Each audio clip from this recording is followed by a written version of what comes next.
Cinema ఇండస్ట్రీలో ఇప్పుడు ఎక్కడ చూసినా సెన్సార్ సెగలే కనిపిస్తున్నాయి. ఒకప్పుడు హింస, అశ్లీలత ఉంటేనే అభ్యంతరాలు చెప్పే సెన్సార్ బోర్డ్ ఇప్పుడు సినిమా టైటిల్ దగ్గర నుంచి చిన్నపాటి డైలాగుల వరకు ప్రతి అంశాన్ని భూతద్దంలో పెట్టి చూస్తోంది. దీనివల్ల వందల కోట్లు పెట్టి తీసిన పాన్ ఇండియా సినిమాలు వాయిదా బాట పడుతున్నాయి. ఇక వివరాల్లోకి వస్తే కేవలం సీన్లు మాత్రమే కాదు, టైటిల్స్ మార్పులు ఇప్పుడు మేకర్స్ కు పెద్ద తలనొప్పిగా మారాయి. సుహాస్ హీరోగా నటించిన హే భగవాన్ చిత్రానికి మొదట అదే టైటిల్ పెట్టారు. కానీ సెన్సార్ అభ్యంతరం వ్యక్తం చేయడంతో చేసేదేం లేక దానిని హే బలవంత్ గా మార్చాల్సి వచ్చింది. అలాగే రాజీవ్ కనకాల నటించిన చాయ్ వాలా సినిమా టైటిల్ ను కూడా నవాబ్ కేఫ్ గా మార్చారు.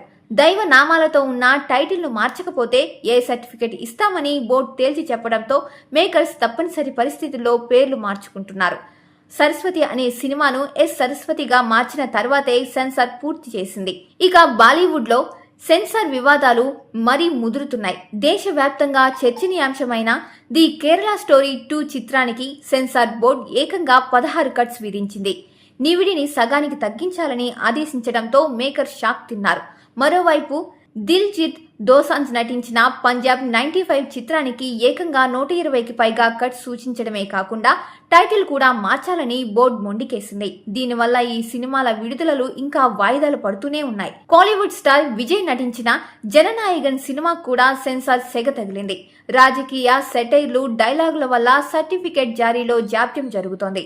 ఇక మలయాళంలో సురేష్ గోపి, అనుపమ పరమేశ్వరన్ నటించిన జేఎస్కే సినిమా కథ లైంగిక వేధింపులకు గురైన బాధితురాలి పేరు జానకి అని పెట్టడంపై బోర్డు అభ్యంతరం తెలిపింది. దాదాపు 96 మార్పులు సూచించడంతో మేకర్స్ కోర్టును ఆశ్రయించారు. చివరకు టైటిల్ ను జానకి వర్సెస్ స్టేట్ ఆఫ్ కేరళగా మార్చిన తర్వాత ఈ సినిమా థియేటర్ల వరకు వచ్చింది. షూటింగ్ పూర్తి చేయడం ఒకెత్తైతే సెన్సార్ గండం దాటడం ఇప్పుడు అంతకంటే కష్టమైపోయింది.